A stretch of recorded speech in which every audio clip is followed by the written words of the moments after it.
গো, এক গ্লাস পানি দাও তো।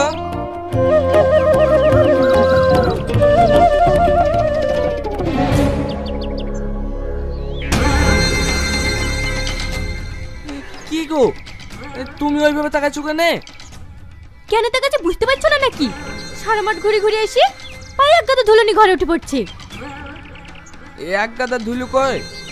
পায়ে তো চটি ছিল। চটি থাকলে পায়ে ধুলো হয় না নাকি? ঘর মুছতে মুছতে আমার জান খাটা হয়ে যায়। নিজেরা তো নোংরা করে আরাম পেয়ে যায়, যে পরিষ্কার করে সেই জানে। আচ্ছা ঠিক আছে, এখনই পা ধুয়ে আসছে। একটু পানি দাও না, খেয়েই পাটা ধুইতে যাব।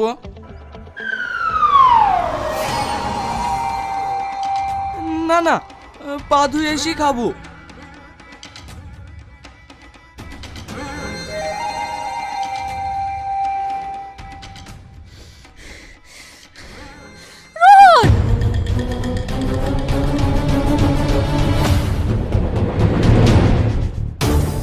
ভালো করে পরিষ্কার করে আসছি। হ্যাঁ, এই গোবর তুমি এখন কলতলায় দেবা?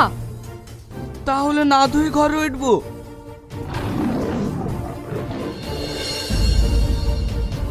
ওভাবে তাকাইও না, খুব ভয় লাগছে। চুপ করো তুমি, এক্ষুনি ঘাটে গিয়ে গা ধুয়ে আসবা। এই ঠান্ডাতে আমি এখন ঘাটে গা ধুইতে যাবো? তুই এই নোংরাকে ঘরে উঠবা নাকি? চটিতে গোবর লেগেছে, চটিটা ধুইলেই তো হয়ে যাবে। ওসব আমি কিছু জানিনি, আমার দেখেই গা ঘিনঘিন করছে। তুমি ঘরে উঠতে চাইলে তাড়াতাড়ি গা ধুয়ে আসো। ঠিক আছে যাচ্ছি।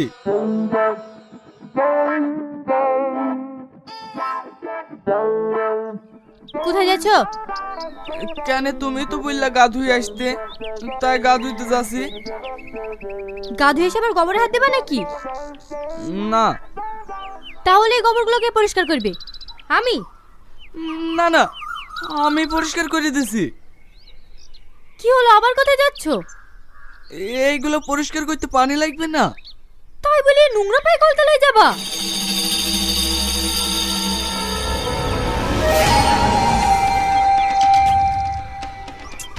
এই করো না, ওই করো না, আরে করবোটা কি? যেদিন থেকে এই বাড়িতে এসছে সেদিন থেকে আমার জান জীবন জ্বলিয়ে দিল। কি হলো, চুপচাপ দাঁড়িয়ে আছো যে? তুমি বলো